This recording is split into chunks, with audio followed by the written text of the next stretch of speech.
tenfold. Now, Judge Dr. Hlophe, you are known to be passionate about the issue of the land, which you spoke about earlier on. Yes. What's your view on the land as it stands here currently in South Africa? You've got the constitution right in front of you. Thank you. May I drink water first? I'm sure you'll open the constitution at some point to refer us to the clause in the constitution that speaks about the land and where we find ourselves in as a country and what we need to do to change the status quo. Well, thank you very much, Princess Maotwe. That's a very important question. I'm very passionate about land. Fellow South Africans, I brought this constitution today because I believe the answer to land lies exactly in the constitution. Now, a lot of people are not legally trained. I'm going to explain something now. Allow me to do that. A constitution is an act of parliament. The only difference between a constitution and other acts of parliament is that this is the supreme law of the land. Section 2 of the constitution says that. In other words, there is no other act of parliament. If that act conflicts with the constitution will prevail. It is the supreme law of the land, right? That's the first thing I want to say. Secondly, a constitution is an act of parliament. It was passed by parliament. So when you interpret the constitution, it is interpreted in exactly the same way as you would interpret other acts. Whether it is the Criminal Procedure Act of 1977 or the Divorce Act, it doesn't matter. The principles of interpretation are exactly the same. In other words, you do not, for argument's sake, say, all right, Section 26 of the Constitution deals with housing, and you just go to Section 26. You look at other provisions, including the preamble. Remember, there is no right which is absolute. For example, you have got the right not to be defamed by me, right? You've got the right to play your music at home, but the moment you play your music in such a way that it disturbs the entire neighborhood, you are committing a nuisance. There is no right which is absolute. Absolutely. Now, having said that, let's go to the Constitution. Our Constitution is very clear. Firstly, I want to say, before I take you through the Constitution, before we were colonized, right, various African nationalities lived in what is today known as South Africa through the length and breadth of South Africa. The evidence is conclusive. For example, in the Eastern Cape, we all know there were at least 8 major wars that were fought by the people of the Eastern Cape resisting infiltration by the foreigners, the settlers, right? So when that happened, whenever they went, we lost, and we lost the war, they confiscated the land. So the strategy was fight with them. When they lose, you confiscate the land and push them all the way back. For example, Zululand was annexed in 1879, right? So long after 1652, we all know why there was resistance, especially by Shaka in those areas. There is not a single part of South Africa that was handed over to European settlers. We fought for our land, right? So that's the background I want to give you. And then came the Constitution. Just before the Constitution, in 1909, the ANC was formed. Why it was formed? It was because, among other things, chief among other things, for forming the ANC was the question of land. Of the land. They were excluded. Quite rightly, the ANC leaders said, we are excluded, we are black people, let's form the African National Congress. In 1959, the PAC was formed on the 6th of April. 11 months thereafter, on the 21st of March 1960, it was the Sharpeville massacre. Underlying the formation of the PAC was the question of land. 1976 Soweto uprising. You will recall that the first accused was Zef Motupeng, who was the leader of the PAC. It just shows even the 1976 uprisings underlying that was the question of land. EFF. EFF, you've just celebrated 10 years of existence. By the way, congratulations. You have done an excellent job in the country, right? Why was EFF born? It was again the issue of land and transformation of the key sectors of the economy. So I've given that long background. There is not a single South African who's fair-minded who can disagree with that. These are facts. Then came the Constitution in 1994 against that background. Now let's look at the provisions of the Constitution. I'll be very quick. The preamble to the Constitution, it tells us where we're coming from and what we're all about, right? It says the following. It says we recognize the injustices of the past. It doesn't mention... That's the Constitution? Yes, here is in the preamble. Okay. Right at the start of the preamble to the Constitution, it says we South Africans recognize the injustices of the past. But it doesn't tell us what are those injustices. You and I know racism was grave injustice in South Africa. Black people were treated like trash, were not treated as human beings before 1994.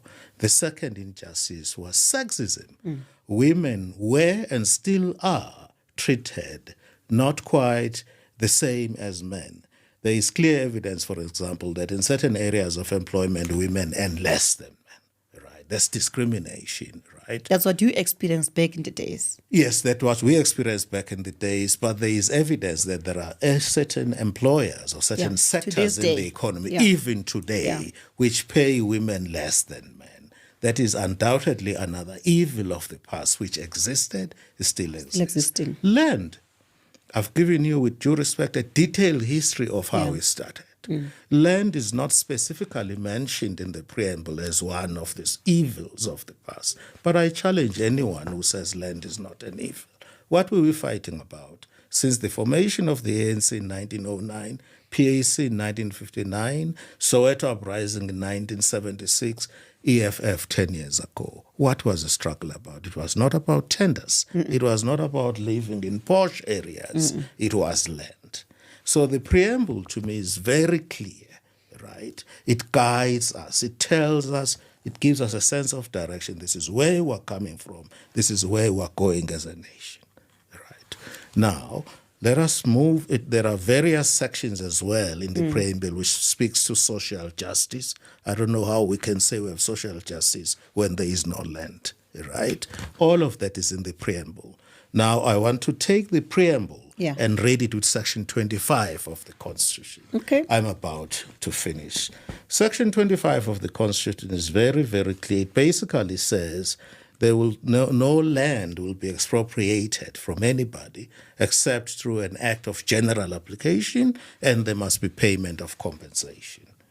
Now, that's the current Constitution. Yes, here it is. And there must be, it goes on to spell it out, how you pay compensation and so that you look at the history of the land, its use now, how was it acquired, and the value of the land and so on.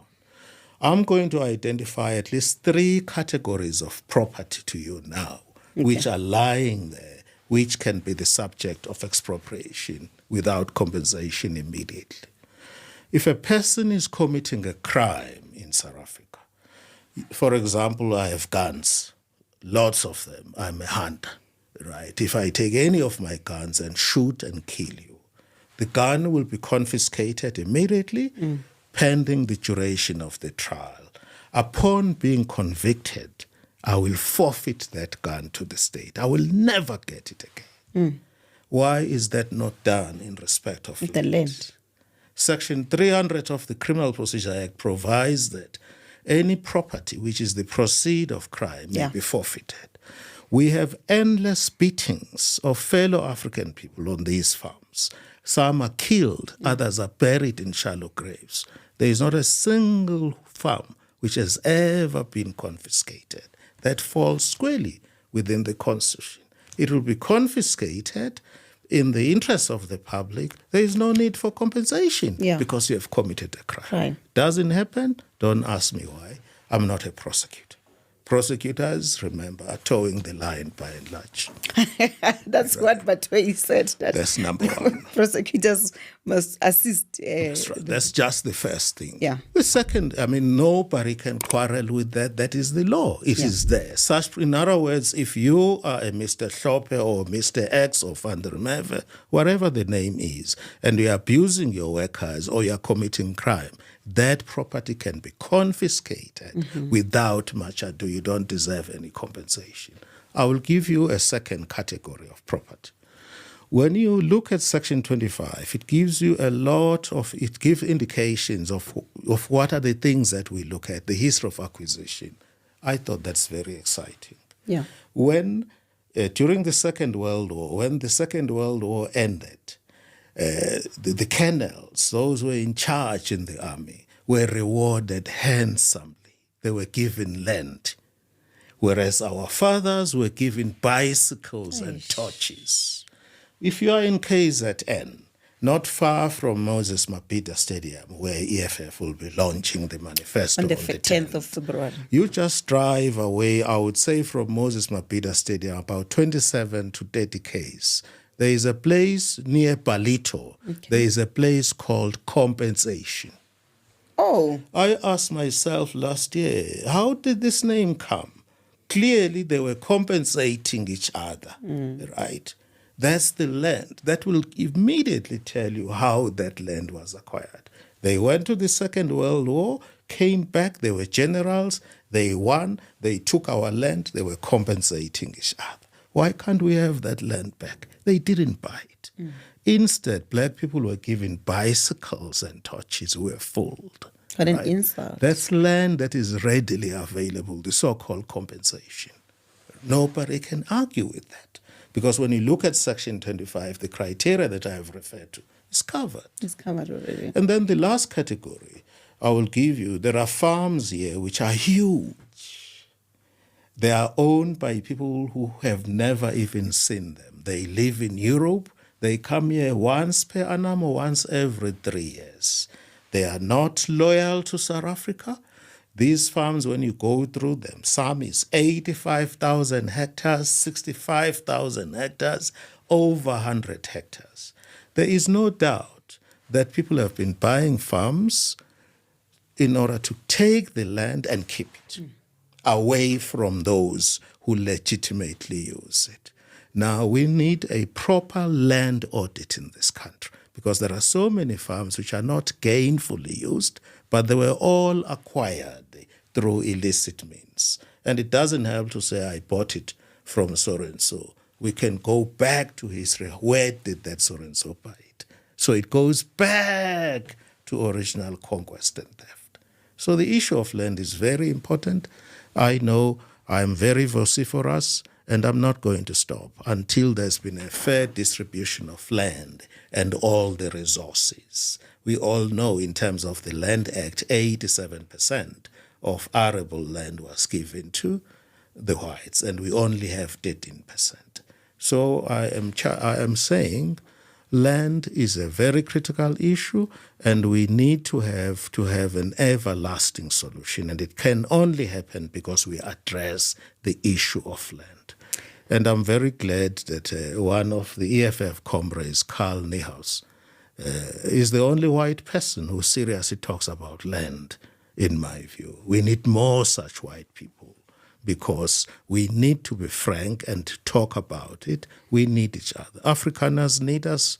We also need them. So we must share the land equitably, regard being had to the history of how it was acquired, and also regard being had to the fact that not all farmlands is used profitably. There are so many huge farms that are not even used profitably. So I would suggest that the sooner we engage on an ongoing dialogue on land, the better. And my view is clear. Any political party that does not address the issue of land, they must re-examine themselves.